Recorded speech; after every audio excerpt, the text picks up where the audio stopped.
Hey everybody, Peter Zeihan coming to you from the ever increasingly foggy Dockman Trail. This is the next in our Ask Peter series that was born out of my airline delay. Today, the question is about Joe Manchin, the Democrat from West Virginia, who has managed to insert a couple of clauses into the deal with the White House to extend the debt ceiling. Specifically, it's something that Manchin has been after a while, which is permitting and federal approval to get a new pipeline built through West Virginia to ship natural gas. Environmentalists hate it because it's natural gas. Pro-fossil fuel folks obviously think it's okay. The truth is that everyone's right every day, everyone's wrong. So let me kind of lay out what it means. Let's start with the green side. For those of you who think that solar and wind is the future of energy, and that any sort of fossil fuel is just anathema to that future, you're clearly very bad at math. Just think of every day in your life. When the sun goes down, solar no longer works. And while you can use batteries a little bit, the United States right now has less than a couple minutes of battery storage. And there is not enough lithium on the planet for the United States to get to 4 hours of battery storage. And we don't have a battery chemistry that would allow us to go not just through the night, but through the winter and through periods where there's usually not a lot of sun, which if you live in the American Northeast is the vast majority of the year. So you need a complementary power source that can work with solar and wind.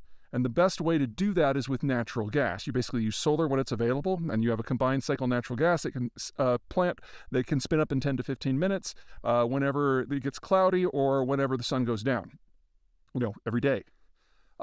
For the foreseeable future, until we have a better technology or better solar or probably better wind is what would get there first, this is just where we're going to go. So if you want to build solar and wind without a complementary system, you're then basically forcing anyone who needs emergency power to use a diesel generator. And as we've seen in the case of Germany, they have used lignite coals to back up, and you can't spin that up and down in 10, 15 minutes. You have to leave that on the whole time.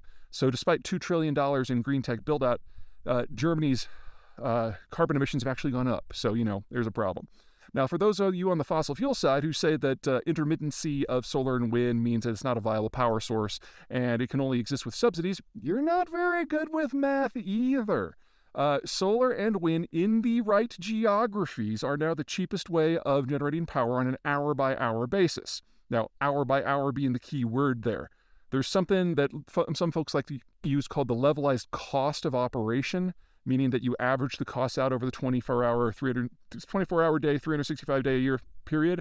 That's really not a great measure because when the sun stops shining and your power goes down to zero, you still need it, and that's not reflected in the levelized cost, or at least not sufficiently, in my opinion, because, when you don't have power and you need power, you will pay whatever you have to do to get power.